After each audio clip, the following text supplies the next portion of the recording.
This episode of High Press is brought to you by Manscaped. The best in men's below the waist grooming. Products are precision engineered tools for your family jewel. Manscaped's performance package, the ultimate men's hygiene bundle. Join over 4 million men worldwide. Trust Manscaped with this exclusive offer. 20% off and free worldwide shipping. Code HIGHPRESS at manscaped.com. My maths is correct. It's about 8 million balls.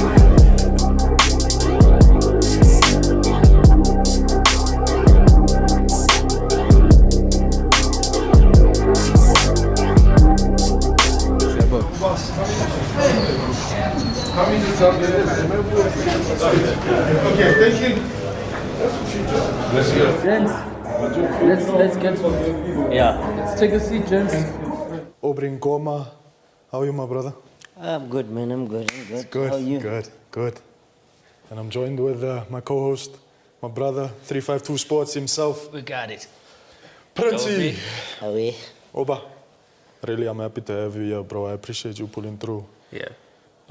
You know one thing, bro. I always have had respect for you since day one, bro. Since we even spoke, I remember how we spoke a year ago, and we were having those, those conversations, bro. And I'm excited for this podcast now because this podcast is giving us a platform for players to speak, for understanding who players are, mentality, what it takes to perform and be the best.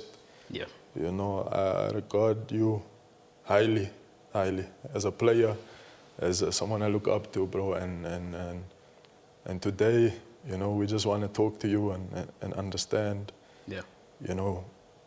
the performance level, the hunger that you've had for the things that you've achieved, Oh man, this man has achieved a lot. Yes. we were looking through the Obi's Instagram. Yeah. And SK showed me a picture with Messi. Oh yes, it was a throwback a selfie, picture with the coach. Selfie. Yes. Selfie. And I was at that game. That game was massive. The bro. biggest man I himself. remember I left home 2 hours before the game, and I only got to enter the stadium just after halftime. It was a massive game. Yeah, It was a massive game. How was it? Yeah. It was a very humbling experience. Oh. I was at the game. I never got to get on the pitch. Yeah. But I was on the bench, just watching those guys from a close up. Yeah.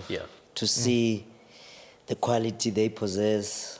You can tell that we're miles off from those guys. Just it's a different level. From minute one, warm up and everything. They come out like 20, 25 minutes before kickoff. Yeah.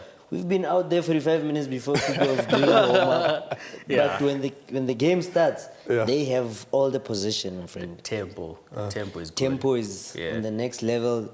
I think they focus more on precision. More than anything. And then they put speed into that. Into But what they do, yeah. We do a lot of things quick, but there's no much of precision. So those guys are on the next level. I remember that game. Coutinho had a super good game on that day. Yeah. Even the fringe players. They made us look like amateur players because you had who was the guy wearing number 6 when Xavi left? Suarez, is it? Dennis Suarez. Dennis Suarez, the young guy. He had a great game, but I was fascinated by how Luis Suarez was playing. Yeah.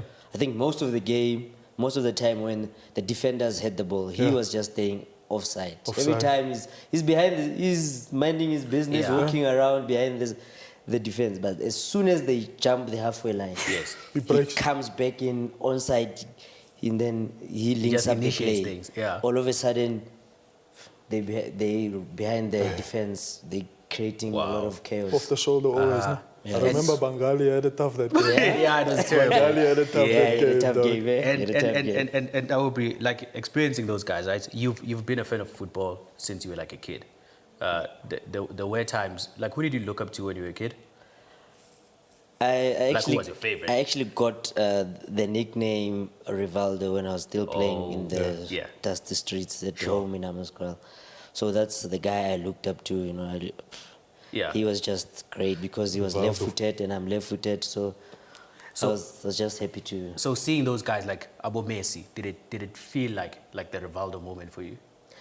Definitely, you know, when you're young and all you do is watch those guys. Whenever you're not playing, you're watching football, and that's all we watch. We watch those guys play, and to be close up to them was a dream It's come immense. true. It was a Have you dream ever been starstruck by anyone? Cristiano. You've seen Cristiano? Cristiano, when I was a kid. Yeah, in We England. went to go watch Portsmouth versus United Yeah. at Fratton Park when I was still living that side. And I remember I must have been maybe was he tall with, like- 8 or 9 years old. Ronaldo was still young that time. Yeah. Like he was. He was I think still skinny. He just came to United. I think it was his second season or whatever. Yeah. And I remember my father took me to the game, but he didn't tell me. So I got there, I was excited. I pulled up there. We were in the away section. I'm a United fan. We were sitting in the Portsmouth end. Yeah. And yeah, CR7 comes. Oh, man. Warm up. I can't shouted at him, he imagine. greeted me. And you know, it's just one of those moments that you'll never forget. You know, it's like, you know, Definitely. growing up seeing your Yes. favorite player, bruh. Yes, And now to yes. look back and say that's the world's best, in my opinion. Yo, bro, that was immense. I mean, But seriously. for me, I think it was seeing Steven Pienaar. So when I was a kid, I mean, I also aspired to, you know, play football. So with the team that I had, Elokshin, so we used to go to the Transnet Sports School of Excellence a lot. And if you've been there, you know how much of a god Steven Pienaar is at that school. So I think he left that school and I think he went to Ajax Cape Town and then he went to Ajax Amsterdam. So the minute you walk into the dining room of the Transnet Sports School of Excellence, you've got Pienaar's jersey in there. I think there was like Sipho Nunez and a couple of other guys that came. Dylan Sure. Shepherd's Yeah, jersey yeah, was yeah. there. A lot of other guys that came from that school. Yeah. So I've always idolized Steven Pienaar, like from that time. So one time we're having lunch at one of the malls, and it was off season. It's a place that's like close to Soweto, just that I forgot the name of the mall. Yeah, yeah. And I was just passing by, and he was having lunch on his own. Man, I One became of those full. moments, eh? I just became full. I was like, You had to I stop don't want to his have lunch for a while. I was like, no, I don't want to have lunch anymore. Like, I've just seen this guy. I had jitters all over, man. Yeah. I idolized that guy like a lot. But as it's a kid. strange, that must be strange in those type of situations. You can't idolize them too much because you have to perform, you have to play against these guys. Oh yeah, and when you meet them on the field, it's Yeah, different. when you meet them on the field, it's a different story. Different because story. You're also trying to make them see that you've got something in you. Yeah. So And I mean, probably that like motivates you to get one over them. definitely it does. Motivates you to want to perform because you're playing against your idols. Your so idol, yeah. You Fila wanna- scored you that day, no? wanna- yeah, he's got What the was the final score? 3-1. 3-1. You lost. Yeah, we lost. I remember Villa's goal that But day. I mean, there's no I mean, shame we lost. losing against There's no Barcelona. shame There's losing no shame. against Barcelona. Yeah, there's definitely Especially no shame. having the greatest footballer Yeah. to grace grace the our football earth. pitch. Yeah. So there was How no was shame. that watching him? How was that watching him in person? Remember when he came on? It Can was you like describe a it? local Like- guy. Yeah, he came on, I think, last 20 minutes. Yeah, I Yes. remember. The And whole- every time he just touched the ball, Messi. the crowd would just scream. Messi. But I was also fortunate to see him before in the 2010 World Cup. Yeah. Oh, yeah. Their camp was at Tax, and I was Yes. still at Tax that time. So they organized for us to watch their training session. Oh, nice. So we watched the training session of Argentina. They Yeah. they played a rondo. Everyone in the crowd just wanted Messi to have the ball impressive. because Yeah. every time he touched the ball, they would literally just stop the session and give the ball to Messi so they can hear the crowd. Oh, man. That was World Cup amazing. time was something else Yeah, for it our was country. something yeah? else. It was amazing. And with you, Aubrey, at the current moment in preseason, right? No, not preseason. Few days away. Like, yeah, a few days away from preseason. Yeah. You've just had another season with SuperSport on loan. No, permanent. Oh, it's a permanent move now. Yeah. Yeah. Okay, cool. And you'll definitely be going back in a couple of days. Are there any goals for you this coming season?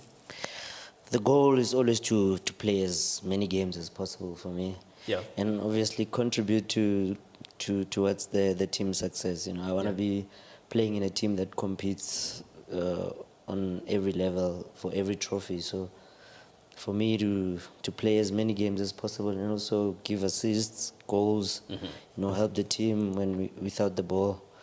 But preseason is about to start. Yeah. So I don't think there's any player who's looking forward to preseason. Never. Because It's a tough time. yeah, it's a tough It's a period. very tough You time. know what It's a the thing tough is? period. Yeah. Some guys, you remember Sbuda? Who's Buddha? From Sundowns. Yeah. Sbuda, even when he was with us, The trainer. under 23s, yeah, the physical trainer. Just listen. Always used to tell us, right? He's gonna, ease us into preseason. You know how some guys, he smooth they'll talks ease us you into into it. preseason. Yeah. It's gonna be, Smooth first talks you week, into it. nice relax. But our Yeah. second day, my man, is 10Ks, baba. You know what I mean? If you don't Yeah, cover 10Ks, yeah. man, in the gym, get Oh, your man. minutes up, man. Yeah, and Aubrey, speaking about playing, there was a point in your career over the last few years, right, where you were not playing as much as you would have wanted to. From a fan's perspective, because I'm a fan, right? I always see footballers being very, very frustrated at not playing, and I'd be sitting there and be like, "But man, you're getting paid." Okay, this is like in reference to overseas players. Yeah. You're getting paid £100,000 a week to do nothing. I would really enjoy that. I always feel like I would enjoy never just sitting and nothing, not though. doing anything. And then from a footballer's perspective, though, like how was it for you? Unfortunately, for football, it's more of a passion for us. So you Yeah. want to get paid while you're playing and enjoying, because the most important thing from day one where you do preseason, Yeah. you're laying a foundation to be able to sustain you for the rest of the season when you're playing. Yeah. You don't want to do preseason where it's hard, you're running, you're doing all of the hard work during preseason, and then come the season, you hardly get on the pitch, because Yes. even at training, we train to go play over the weekend and enjoy, because that's when we get that 90 minutes of, where you forget literally everything, all your problems, whatever problem, money, girlfriends, wives. Yeah. For sure. You You forget just wanna about those enjoy the things for sport. those 90 minutes, and you Yeah. enjoy. So if you don't get that much time on the field, it's very, very much frustrating. It's frustrating. Yeah, it's very frustrating, because I'd like to play more than just to sit there and saying I'm getting paid. I'm getting paid, yeah. Yeah, Because, definitely wanna. At the end of the day, even not playing, it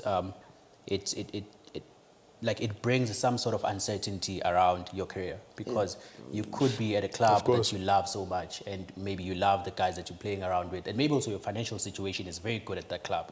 But the more you don't play, you become uncertain about your position in the team and in the club. And And this is what Definitely. we said yesterday also when we Yeah. were Chopin, is that Yeah. uncertainty is one of those big things in football. Yeah. And I think people don't understand the amount of stress it is to be in our position.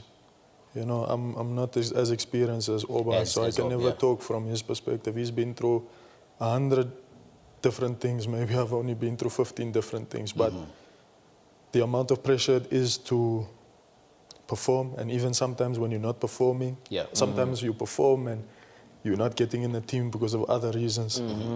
You know what I mean? And that's when we have to console with each other. yeah. I understand. A year ago, I think a year and 6 months ago, I was speaking to him about other things. And he's always been that guy where if I pick up the phone, I call him, He's we always talk. there for you. He's been able to give me advice over things, and I think people must never understand the mentality aspect towards football. Yes. Yeah, I It think- is 90% mentality, 10% football. I'll always stick to that. And I've seen firsthand, even when I used to watch their training sessions or sometimes play friendlies with them, Yeah. seeing the impact that maybe not playing, maybe, even for us under 23s trying to break in to the first team, the toll it takes mentally for us to push and drive and maybe not get a chance in the senior team. Yeah. Or the guys like George and like the guys who else wasn't playing, like Lucky at that time when we were down. Mahomi. The time, the mental, how can I say, the mental toll it takes on you is so straining, because every day you go home and you wonder, okay, what's happening enough? now? Yeah, what's happening? Because Am I good enough? especially fans and a lot of people outside the football structure forget that we humans before we footballers. 100%. And I don't think there's any human being who would want to be in the situation where now every time you're not active, you're thinking about what's really happening, or am I going to play? And it brings a lot of uncertainty. You know, you also start questioning, am I even good enough to be here? Because I'm training hard, I'm doing all of this, but still I'm not getting on the field. I think you need to have such mental strength to overcome such things, some of the things that happen in football. In football, yeah. If you don't have that much support, a lot of guys would break down. And I hear a lot, man, that football is a very cutthroat sport, and it's very refreshing to hear you say you know, at times when things are not going well for you, you can pick up the phone and Aubrey, you know, you'd get him on the phone and you chat. Is that something that's prevalent to guys, you know, around the same team, give each other that kind of support? Maybe not. Not everyone, but I think it depends who you're closer with. You know? Yeah. Sometimes you're closer to someone who's playing, and I don't think you guys will be having the same conversation because you won't be talking about the same thing. About the same But thing, if you're closer to someone who's also in your position, then it makes it much easier to, you know, to understand each other because you're talking about the same thing. The same you know? thing, yes. You're like, let's keep going. Things will get better. Things won't be the same. You know, with someone who's playing, I mean, all they're thinking about is the weekend. Yeah. They're playing out scenarios. When I get on the field, this is what I want to do. I want to take it on this side. And to be honest, a lot of guys, when they're playing, they don't care much of the guys that are not playing. Yes. Because also, in football, you know, the more you play, the more money you make. If you don't play, I mean, bonuses go to those who play. So if you don't get to be in the squad or cool. And I mean, it's okay if you do not, you know, answer this one, right? You speaking about getting paid, getting bonuses and all of that. Okay, I want to pose this question to the two of you, right? Sure. Is it wrong for a football player to move for money? Is it wrong? Yeah. To go to another team for money? For money. I don't think it's wrong. Yeah. Mainly because, I mean, we have our career is very short. Very short. It's got a very short span. Yes. So if, typical example is Oscar, the Chelsea player. Yeah. He said was it. He said, He's in Chelsea now. medals and trophies won't pay my bills when I've retired. So 100%. I'm going to China or Japan, wherever he went, to make money because I come from a very difficult background. So I have to make as much money as possible while I'm still playing. And I don't think it's wrong, especially if you know why you're doing it. Yes. I'm going there for money. I want to accumulate as much money so I can sort myself out after football. Yeah, and it's not like when you're moving somewhere for money, you know, that on the other end, it means you want to be a bad player. You still want to perform, but the money is important. But let me tell you one thing, no, is that those type of perceptions come from the fans and the people. They make up their own stories about that. Prince, let me ask you a question, right? Yeah. And we've spoken about this before. Yeah. If you are working, let's say for example, you are working at a restaurant. Yes. You're a waiter.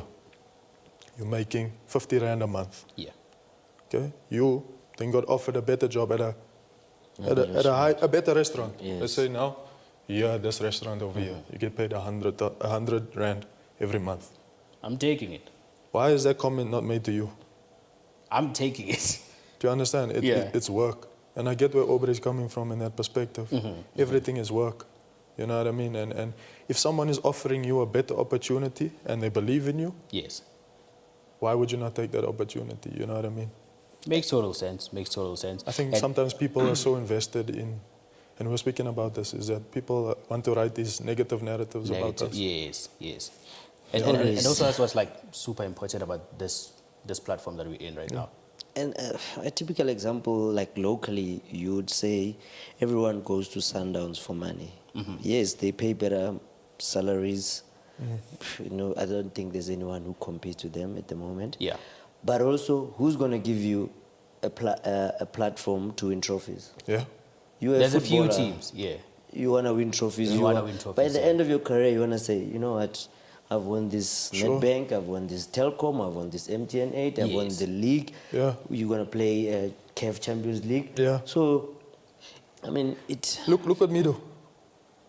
How many years did he spend in the south?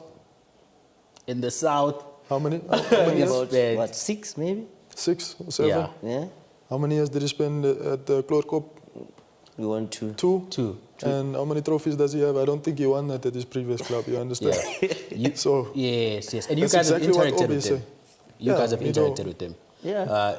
He got a lot of abuse for that. Like, a lot of abuse. his move. Yeah, he got a lot of abuse. Way more than you did. Yeah, 100 times. He got a lot of abuse over that.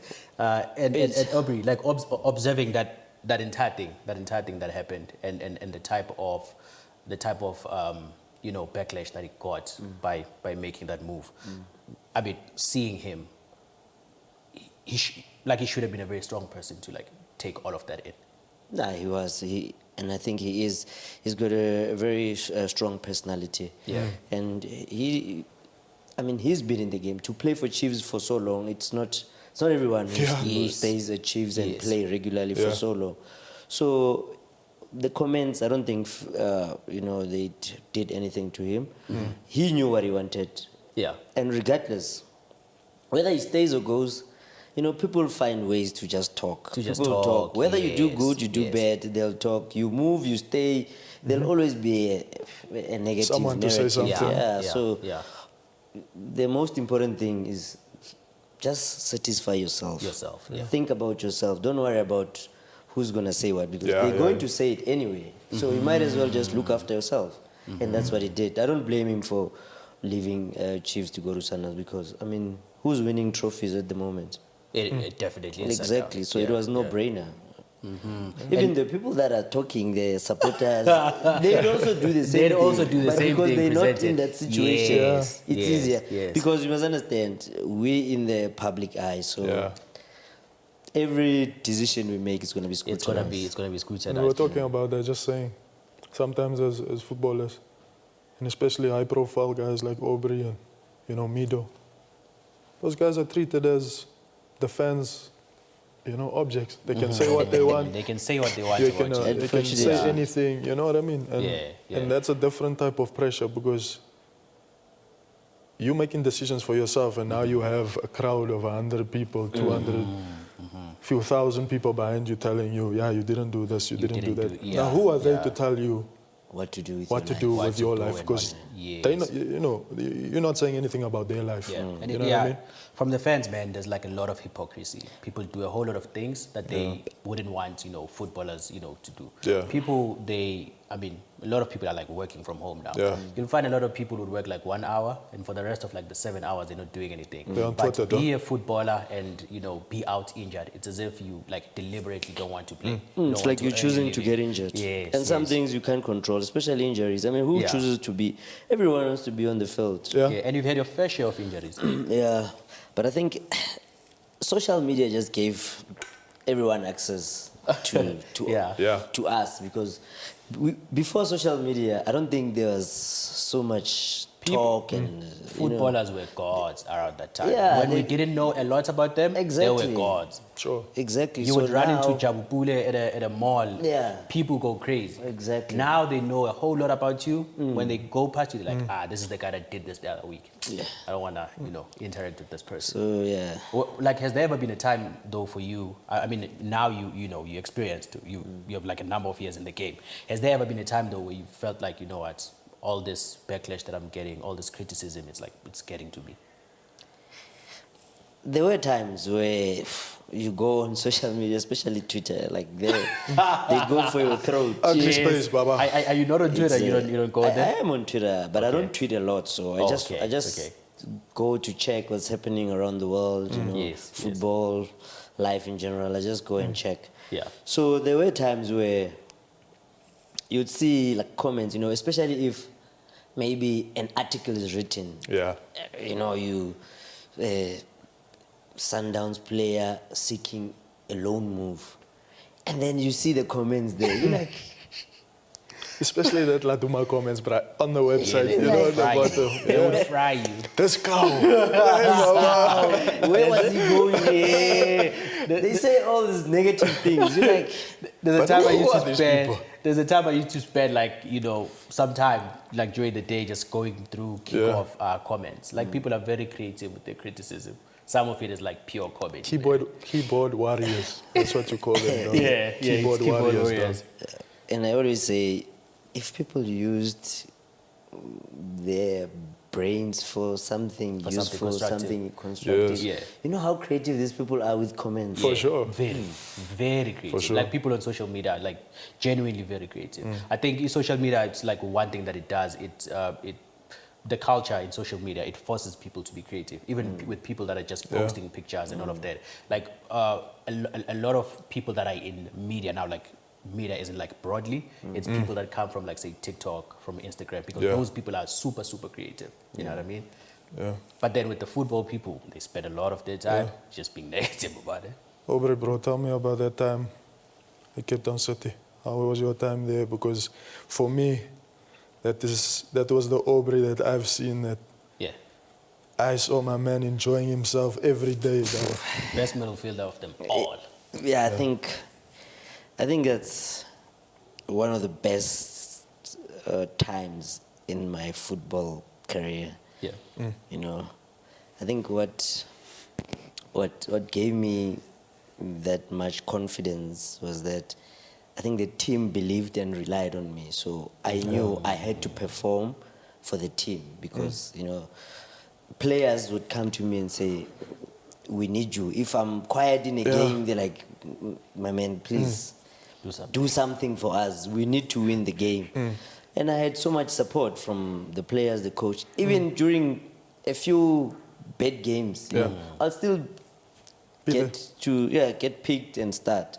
And that showed that the coach, you know, the technical team had so much confidence in me because I've seen it happen to other players while I'm outside as well, where you can see the guy is not performing. They play him until he gets back his form. So I think that's what happened at Cape Town City. I was just enjoying my football. And also, I think it was the first time I moved from Gauteng to be... Went outside. Was that a breath of fresh air? I think the You guys had such a solid team. Yeah. Lebza, the way Lebza was playing, my man. I think it will always be one of the highlights of my career. Every time I think about that team, you know, what we did, nobody came to Cape Town and thought they would take 3 points. They knew. It was very tough. It was very tough. And what made it more special, you know, we played Sundowns fresh from the CAF Champions League victory, you know, played them at Loftus. We underdogs. We come in, 3 points. We take the 3 points. 3 points, go home. We play Chiefs in Cape Town. The game was, that's one of the best games I think I've been involved in, when we played Chiefs and we beat them 3-2. I hated you that The day. goal I scored. I think Lebu scored the second goal. It's 2-2. You know, it's a back and forth. It's a back and forth. It's open now. Everybody can take it. And then last, I think it was 91st or 93rd minute. Quick throw in, cross. Net winner. Just the atmosphere. The crowd that day. I think that's one of the best games I've enjoyed. You know, just playing in Cape Town, the stadium, one of the best in the world. And the setup there, like the first year? I think what helped us that season was the fact that we moved as a group from here, you know, to go to Cape Town. So we tried to stay together because we have each other. We don't know anyone in Cape Town. And they put us together in apartments, you know. When I arrived, I stayed with Bongo. Kobola stayed with Mashiginya. So we stayed together when we arrived in Cape Town, and that grew the brotherhood and the bond, you know, the camaraderie between us. So we tried to make sure that we stayed together, and the ones that were brought in the team, saw that these guys are together, and they had to also come in and join the moving train, and It defined a culture. That project Cape Town City though. Yeah, it was massive. I remember as when much it as came out, it was- they finished second now, I think even the boss himself know that time he had one of the best teams in the existence of Cape Town City. And for you guys to do that in your first year. The first year is year, like something massive. And then Aubrey, went on to move. You moved, and you had a much talked about move from then. And looking back from the period where you left Cape Town City to like at the point that you're in right now, like are there any positives that you would say you take from that period? Yeah, definitely. There's a whole lot of positives. I always try to look at the positives more than the negatives, because I mean, you don't want to be dwelling on the negative stuff. Positives always bring good energy. So making that move to Sundowns granted me a platform to be a league champion. I think I've won a Nedbank that I hadn't won before. So I would say the only trophy that's eluding me is the MTN 8, but it eludes a lot of people. That It does, eh? Yeah, it eludes a lot of people. It's funny because it's so short. You play less games, but it's a few games. Yeah, that's the only trophy that's eluding That me. won. But to get that exposure also in the CAF Champions League to compete against guys from Africa. And also, it gave me a platform to be able to be there next to the best team, Barcelona at the time. So there's a whole lot of positives for me, because as a young boy growing up from Hammanskraal, where there's not much exposure to football, to grow and How do you even make it out of Hammanskraal? How did you? Because you don't find it. God's grace. Come from Hammanskraal, right? God's grace, bro. I was the chosen one, I guess. Chosen one. A lot of people they gave up. A lot of people they gave up like football at a young age when they come from places like Hammanskraal, because you're walking around the streets, you don't see that many people that have made it in football in that area. And it's different with other townships, because Yeah. Mamelodi, Atteridgeville, They've got players, with the ones in Pretoria. Soweto. There's always players. There's always but players around. In Yes. Hammanskraal, maybe there's like 5 of us who managed to make it at top level. And imagine how many in South people are in Africa. Hammanskraal. Exactly. And there's, Do you feel a and there's- responsibility though? yeah, I do, because I've got a lot of kids that look up to me, especially when I that's what I go was gonna home, I say. drive around, there's kids screaming my name, there's kids, people asking for pictures. It shows that, that you have support, and you have a lot of people looking up to you, so you have to live up to those standards as well, don't be doing bad stuff, coming out in the media for wrong reasons. So I've got a very huge responsibility on my shoulders, but I'm enjoying it, because I know I'm one of the people that make Hammanskraal very proud. Yeah.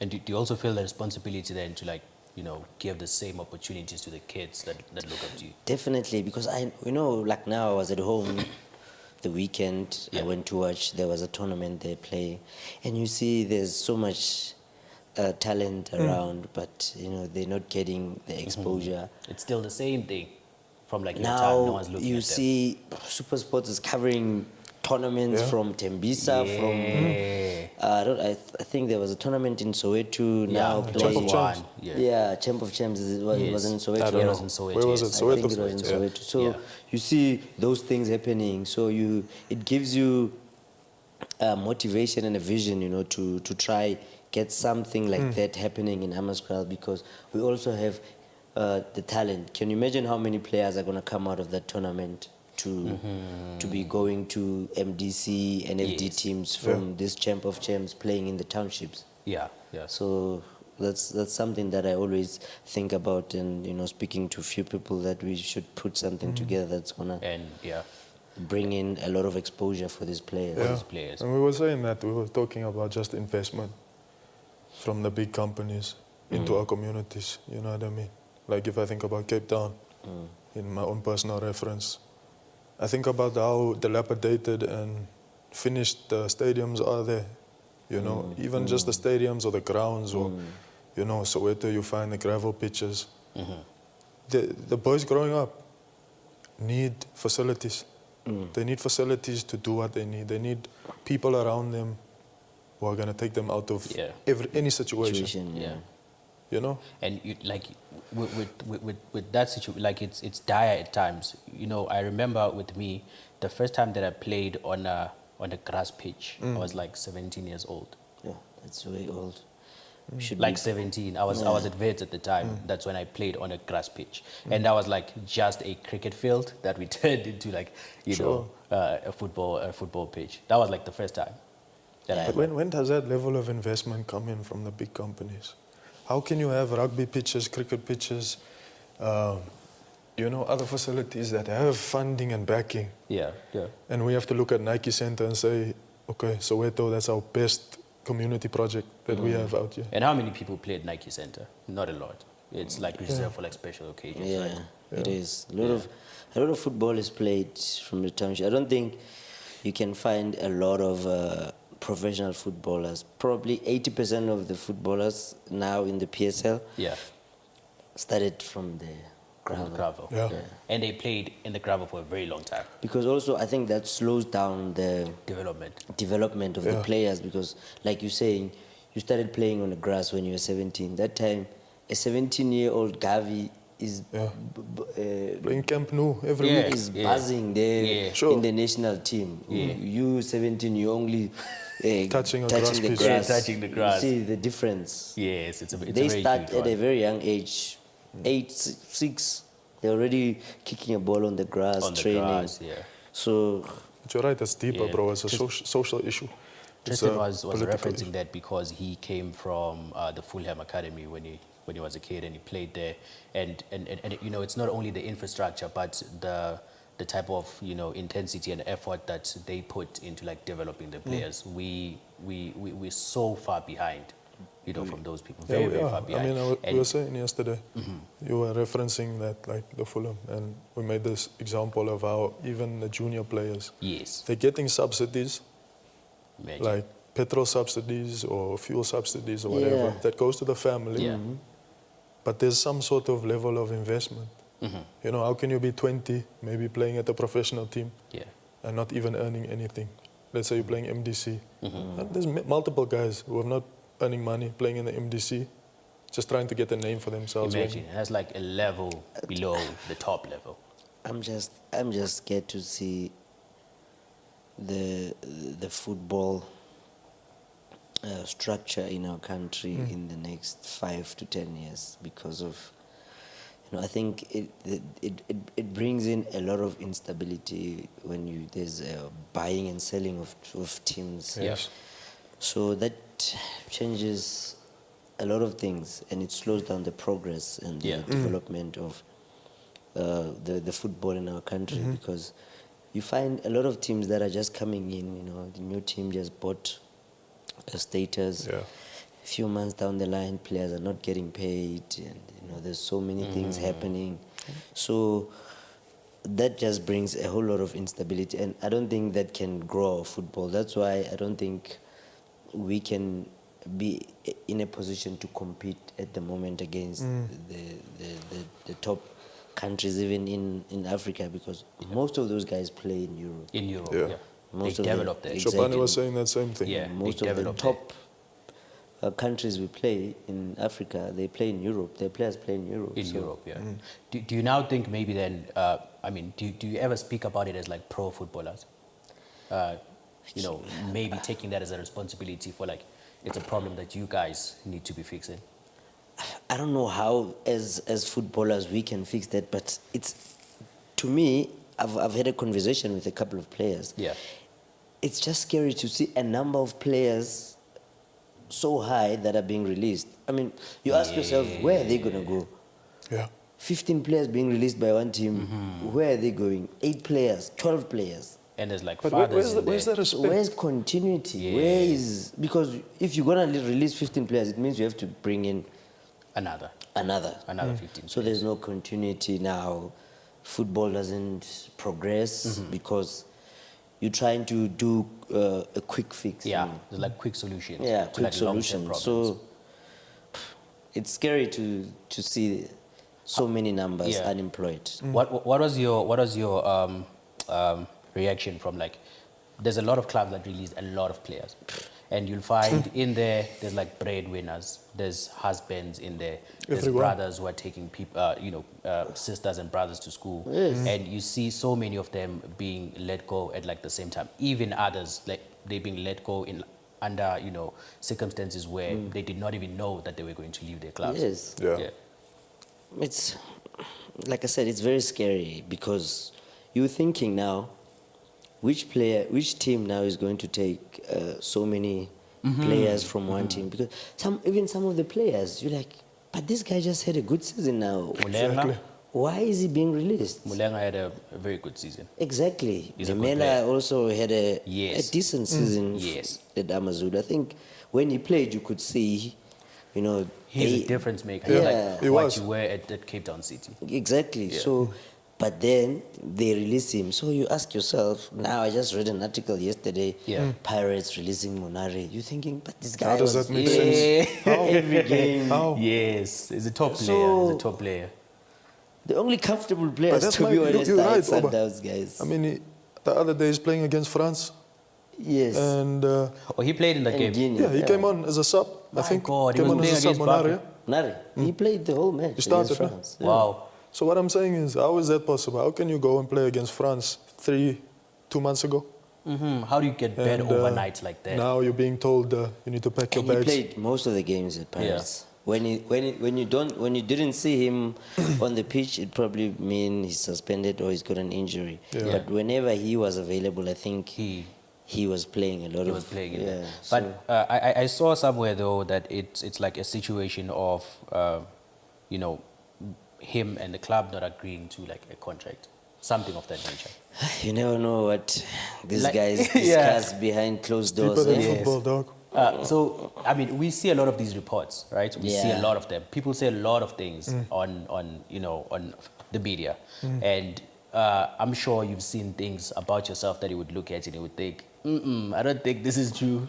Yeah, a lot of things. A lot Yeah. of things has been said about me. Yeah. That's not true. Do you But ever I not mean, feel like I need to I reply? always say any publicity is good publicity, whether Easy. it's bad or good. You're good just publicity. keeping me relevant at that time. So Yeah. I don't mind. You can go write whatever article about me, even stuff that I didn't say. Yeah. That time people are going to be talking about me, so I'm still remembered. People still know that I exist, so it's fine. I don't mind. But do you I ever don't feel care. like I want to say my piece? I know you wrote something about me, but I want to speak for myself. I want the people to know the truth. There are times where you want to speak, but then this You also want to this keep You know your the own ones that I peace. believe. this industry is It's cutthroat. can be lethal sometimes. So you have to think. You have to think You have to be very not only for careful. yourself, but your family.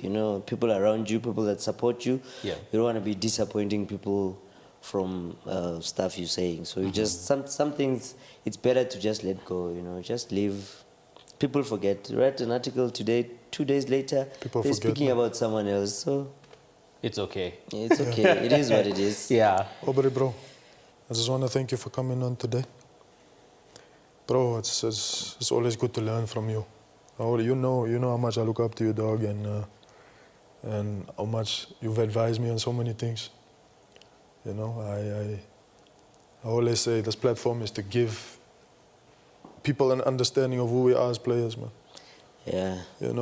And we need to talk. We also need to beat that narrative of, people saying whatever they want to say about us. This needs to be a culture. We need to get players And speaking. I'm happy you guys have started something like this, Yeah. where players must just come here and be themselves, not Yeah. have Peace. a specific way of saying stuff, you know. Sure. Like how you see Media training. post-match Yeah, interviews. that's like, not you. That's not you. That's what it's you like we're programmed to say Exactly. the same thing after a game, you know. So this platform, I hope a lot of people can see what it's going to give them, and you know the ability to be free and speak their minds. And I hope it grows. themselves. And No, I'm just definitely glad. will. Thank you, bro. I'm happy for the invite and very much honored. Yeah, I know. Yeah, I know. So we had Aubrey Ngoma, my big bro, with me today. It's been a pleasure as always. You know, we also have stories to tell. You know, we have stories to tell, and we are more than athletes. You know, and I again want to say that everybody needs to understand that we are human too. You know, and we have a big responsibility, like Aubrey was saying, that we want to make things better for everybody around us, you know. So let's keep pushing. We are creating a culture here for the athletes, and that's what high press is about. We high press. We're putting pressure on the things that need to be changed. All right. Just want to say a big thank you again to my family at Pixel Nation Studios. The furniture set has been styled by Halogen International and brought to us by The Grand Living. Make sure you guys follow us on YouTube, subscribe. Make sure you follow us at High Press Talk. Like, comment, subscribe. That's a wrap. Thank you, Oba. Thanks. Justin. Oh, boys. Sure. Great conversation. Yabonga kakhulu. No stress. Did you enjoy it, though? Next time we must make it 2 hours. No? Yeah, it feels like it's not enough, right? It's short, though. Yeah, 45 it's something minutes that we is should very actively short. be doing.